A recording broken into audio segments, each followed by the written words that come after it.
Em nossa tabelinha Tá Na Rua aqui, do blog tanarrua.com, vamos conversar com o diretor do jornal Correio do Mês, Victor Pinto.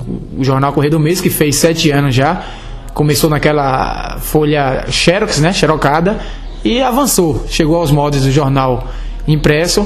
E depois de 7 anos, Victor vai fazer assim, uma rápida síntese sobre esse histórico desse jornal coiteense. Olha, Lucas, ouvintes do blog Tá Na Rua, foi uma brincadeira que surgiu. Eu fiz uma edição do jornal e joguei no Polivalente um exemplar só, um único exemplar em julho de 2004, e levei para o Colégio Polivalente. Meus colegas leram, meus professores leram, gostaram, e a partir daí foi crescendo. Na verdade, o jornal começou naquela impressora matricial.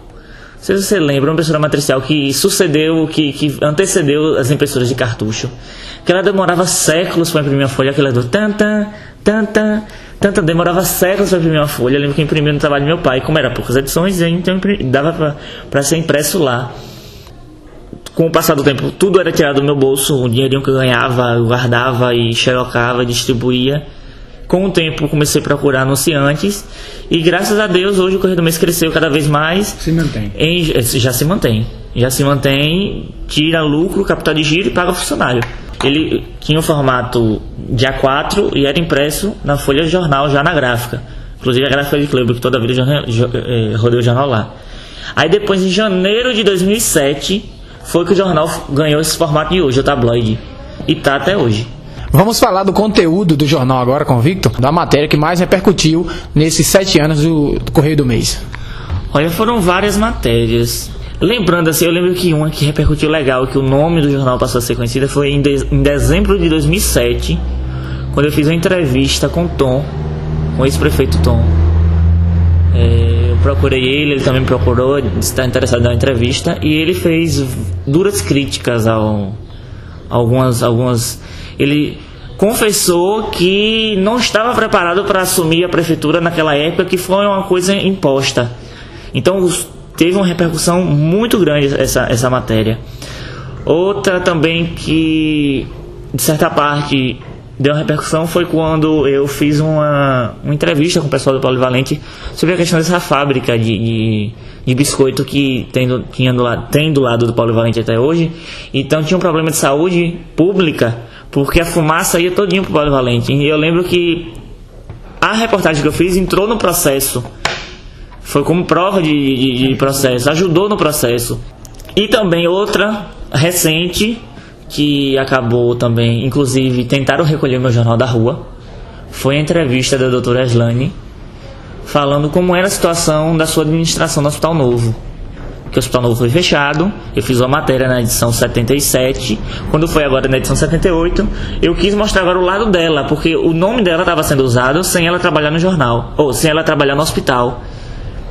E eu soube, depois de um certo tempo, que depois que o jornal saiu, tentaram recolher o jornal da rua. Então é sinal que estava incomodando. Foi informação que estava incomodando alguém. Ou alguém, um grupo, não sei. Então essas foram as matérias assim, que eu mais acho marcantes. Outra também que repercutiu muito foi na comemoração de Dilma, da vitória de Dilma, onde ficou toda a oposição, Assis, Alex, todo mundo da oposição no mesmo palanque. E muita gente não tinha visto, não sabia, e soube a partir do Correio do Mês. Levando em consideração que o jornal tem política, esporte, entretenimento, a gente vai partir um pouco para o lado político. Vem aí as eleições municipais e pouco mais de um ano a coisa começa a esquentar, os burburinhos, né? As prováveis coligações. E já se ouve aí vice de fulano, vice de ciclano. Me parece, pelo que a gente tem acompanhado também aqui na Câmara, os trabalhos na Câmara de Vereadores de Coité, que o prefeito Coité pensa na reeleição. Como você vê, há pouco mais de um ano, essa questão, como jornalista, essa questão aí da política municipal de Coité? Olha, eu lembro que em 2007, quem antecipou a política de Coité fomos nós da imprensa. Porque eu lembro que na época o antigo jornal Voz do Sertão trouxe uma matéria, acho que logo no meio de 2007. E geralmente o costume de Coité era no ano da eleição é que a coisa pegava fogo, mas naquele ano a imprensa teve um papel importante de antecipar os debates calorosos da política. E a partir dessa matéria que ele publicou com os possíveis candidatos, toda a imprensa se mobilizou. Aí eu comecei a fazer entrevistas com os presidentes de partidos no início e depois com os possíveis candidatos. Hoje, a política de Cuité eu acho ainda fria. Comparado com a do ano da última eleição, ela está fria, até porque surgiu um fator novo na eleição passada, que foi Alex da Piatã. Quando você via vários outdoors, várias mensagens, revistas, propagandas, o povo se oriça, o povo já logo vê que ali tem alguma coisa política. Então surgiu um fator novo que foi Alex, que foi bem acalorada a disputa do ano passado. Esse ano eu vejo os 4 maiores nomes: Assis, Renato, Alex e Genilda. Eu não vejo outro nome senão esses. Primeiro, eu acho que a oposição, para vir de embate forte, só se unir. Há seus comentários de união entre Assis e Alex, nada confirmado, mas eu acredito que possa haver união. Comenta-se de Genilda, a vice de Renato. Renato, quando você tem a caneta na mão, quando você tem o poder na mão, é muito difícil é difícil você fazer sucessor. Se reeleger é fácil. É bem mais fácil você ir contra a máquina, ir contra quem já está no poder. Como eu falei, é difícil fazer sucessor. Então eu acredito que Genilda seja o nome mais forte para ser a vice. Até porque ela pode ser até um nome cotado para 2018. Até porque pode vir com aquela velha política como Dilma foi a primeira presidente do Brasil. Quem sabe ela não pode ser a futura primeira prefeita de Coité. E vai trazer os Ramos, né? Porque com essa desistência de Edivaldo de Aroeira, porque realmente pegou muita gente surpresa, mas ele já vinha falando isso, e ele já declarou que não será mais, atuará na área da política como militante, mas como candidato não mais. Então Genilda talvez fosse um nome forte para vice do prefeito Renato, da então possível candidatura de Renato. Querendo ou não, até já publiquei uma matéria no jornal falando o seguinte, que os Ramos é a família que mais tem influência na política de Coité. Se você for ver, Danilo é um dos Ramos. Na Câmara nós temos de Ramos Danilo, Edevaldo, Orlando, e aí você vê Raimundo, que é casada com uma dos Ramos. Então, todo canto que você vai na prefeitura, você vê um Ramos. Você vê alguém que é da família Ramos, que está empregado pela prefeitura, foi concursado, alguma coisa, tanto do estado quanto... Já teve prefeitos, como ele sempre fala, Walter Ramos, que sempre fala de Walter Ramos Guimarães. Então os Ramos têm uma influência política em Coité. Edevaldo foi pego essa história de Edevaldo não ser mais candidato foi pego de surpresa pelo lado da situação, porque Edevaldo é o líder nato político de Aroeira. Aroeira que sempre teve frentes estrondosas ao grupo da situação. E também houve um certo balanceamento, uma certa quebra quando os Ramos chegaram a apoiar Zé Neto na eleição para deputado. Não apoiaram o Tom. Houve aí também um comentário de que os Ramos iriam quebrar com a... Foi uma união dos Ramos, já que os Ramos, você citou aí Danilo ao extremo. Danilo é o PT... E o cabo eleitoral de Zé Neto. O cabo eleitoral primário de Zé Neto. Então, num caso aí, Danilo contra Edevaldo, né, politicamente, no município, mas para estadual houve aliança. Mas nesse caso aí, e o vice atual, Deraldo Ramos? Eu não vejo, assim, onde Deraldo pode ser inserido nesse processo. Deraldo já teve seu prestígio. Eu acho que hoje nem tanto quanto já teve. Já teve suas críticas também direcionadas ao governo municipal? Eu já lembro de ter tido uma conversa com ele, informal, que ele estava assim meio descontente porque ele sempre, por fazer parte do grupo, ser vice-prefeito, dava suas opiniões sobre algumas obras e tal, e não era acatado. Então eu vi naquela época... Questionava seu espaço. Eu vi naquela época que ele estava meio descontente. Hoje eu não sei mais.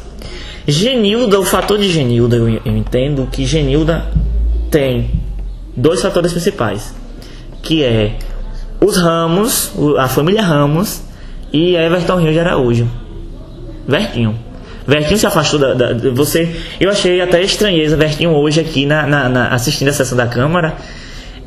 Eu já fiquei me questionando, já é um indício de aparecer na vida política, porque enquanto prefeito você não via Vertinho na Câmara de Vereadores, é raramente. E hoje, enquanto cidadão, já vinha aqui assistir a sessão da Câmara, assim vestido. Então, Vertinho saiu do PP, foi pro PR, já deu aí uma outra oriçada na política, que Vertinho iria criar um novo grupo, ou então o Vertinho iria quebrar com a situação e iria para a oposição. Mas, querendo ou não, o Genilda vice puxa Vertinho. Vertinho vai querer ver sua mulher vice-prefeita de Coité e quem sabe criar a base para ser uma futura prefeita. Porque se a gente for analisar, hoje a situação não tem um nome. O nome da situação é Renato. O nome mais forte da situação é Renato. Renato ou um dos ramos. E a gente sabe que há um certo jogo político de entrave entre Ramos e Hamilton Rios. Isso é notório, todo mundo sabe disso. Então, eu vejo Genilda como a vice de Renato por esses dois fatores. Puxar Vertinho para campo e segurar a família Ramos. Como a gente já falou no início, há pouco mais de um ano para as eleições. Assim, o jornal Correio do Mês pensa em continuar mensal ou pensa por exemplo, há 15 dias, uma edição extra, algo especial sobre a política ou sobre outro evento? Por exemplo, o esporte de Coité tem sido, pelo menos o que eu, leitor do Correio do Mês, acho. O esporte de Coité tem uma parcela muito pequena, é um espaço muito pequeno no Correio do Mês. Claro que as notícias esportivas é mais semanal, é mais diária, né, do que a política. A política, notícia de um mês ainda é a bomba. Notícia do esporte é o Bahia venceu o Flamengo ontem, hoje, amanhã já não vai ser mais novidade, tá entendendo? Então, mas o jornal Correio do Mês pensa alguma coisa assim online, em atualizar os seus internautas, os seus leitores? O que é que o jornal o diretor de jornal pensa para o jornal nos próximos anos? Olha, o calcanhar de Aquiles de um jornal mensal é isso, é o tempo. O pessoal fala, por que você não bota notícia policial, por que você não investe mais no esporte? A questão é essa: esporte e notícias policiais são muito temporais. Hoje é novo, amanhã não é. Nós temos que fazer reportagens que sejam atemporais, um exemplo, que não vençam rápido durante um mês. Uma entrevista, uma reportagem mais ampla sobre um determinado assunto. No caso de esporte, nós temos que nos ater mais aqui. Quando começa um campeonato, quando termina um campeonato, quando foi alguém fora fazer um... Então, aquela atualização de rodadas, para jornal mensal não tem condição. Agora, se você for analisar dos jornais de que existe Coité, o único que tem espaço fixo sobre esporte é o Correio do Mês.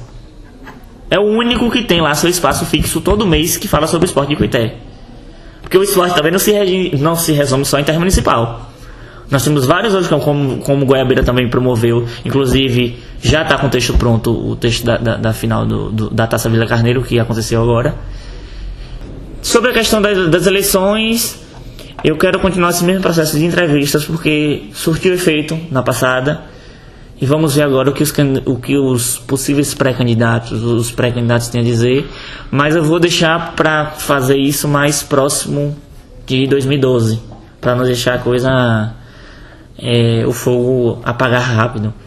Victor, para a gente finalizar, fale rapidamente aí sobre o Política Livre, essa experiência de estar fazendo parte de uma equipe já conceituada na Bahia, até a nível de Brasil, de estar fazendo estágio e de estar vivenciando mais próximo assim a política mais arrojada lá na Assembleia, enfim. Olha, assim, lá eu tenho vários professores que são pessoas conceituadas na área de jornalismo, que entendem de política, pessoas que já receberam prêmios nessa área de política. Então, em termos de acadêmico, eu estou bem cercado de pessoas que entendem do assunto. O Política Livre surgiu uma vaga de estágio, botei a cara, como mais popularmente falando, botei a cara e a coragem e fui, mesmo não tendo experiência com impresso. Mas Raul Monteiro, que é o dono do site, que ele também Inclusive, Lucas, além do Política Livre, eu faço parte também do Raio Laser da Tribuna da Bahia, porque Raul Monteiro, ele é o editor, então ele pede para que nós produzamos, para que a gente possa produzir algumas notas e saem algumas notinhas também lá na Raio Laser. Tá aí, esse é mais um Tabelinha Tá na Rua com Victor Pinto, que a gente agradece pela participação. Valeu, obrigado, Lucas, e os ouvintes que me aturaram aqui falando sobre política, sobre jornal, sobre mídias sociais, sei lá o que for. Agradecer por ter escutado essa Tabelinha Tá na Rua.